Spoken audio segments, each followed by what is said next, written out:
நீங்கள் என்னைக்காவது ஒரு ஆட்டோக்கு யாராவது சவாரி எடுக்க வந்துட்டு ஸ்டாண்டில் சவாரி எடுக்க வந்துட்டு நீங்கள் சொல்கிற விலையை ஏற்றுக்கிட்டு ஏறி எத்தனை பேர் வந்து ஒரு நாளுக்கு போகிறாங்க? மோஸ்ட் ஆஃப் த டைம் இல்லை கம்மியாக்குங்கன்னு ஒரு நெகோசியேஷன் வருது இல்லை, ஒரு அது ஏன் எப்போவுமே ஒரு அதிகமான ஒரு விலை சொல்லப்படுது? ஒரு 60-70% வந்துடுறாங்க வண்டியில்.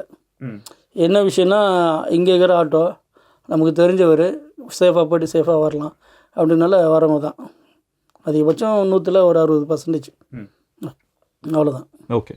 ஸோ இப்போ மீதி இருக்கிற ஒரு பர்சன்டேஜ் ஆஃப் மக்கள் வந்து என்ன நினைக்கிறாங்கன்னா, இது அதிகமாக இருக்குது. நான் எந்த மாதிரி சொல்கிறேன்னா, டெய்லி ஆட்டோவில் போகிறவங்க கிடையாது, ஒரு நெசசிட்டிக்கு ஆட்டோவில் திடீர்னு போகிறப்ப வந்து அது ஆட்டோக்காரங்களுக்கும் தெரியுது, இவன் திடீர்னு தான் போகிறான், இவன் கிட்ட இப்போ ஏரியாவில் இருக்கிறவங்கன்னா அவங்களே கம்மியாக சொல்லுவாங்க. அது வந்து கொஞ்சம் ஆர்கனைஸ் பண்ணணும்னு உங்களுக்கு தோணுதா? ஒரு ரேபிடோவில் வந்து மினிமம் ப்ரைஸ் எவ்வளோ ப்ரோ சார்ஜ் பண்ணுவாங்க?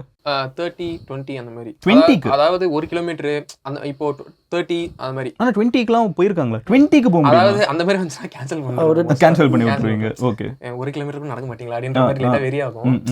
2 கிலோமீட்டர் இல்லை 3 கிலோமீட்டர்னா அக்செப்ட் பண்ணுறேன் அந்த மாதிரி. இந்தியாவில் வந்து நிறைய பேர் அந்த 1 கிலோமீட்டர் நடக்கிறதுக்கு யோசிக்கிறாங்கன்னு நினைக்கிறீங்களா?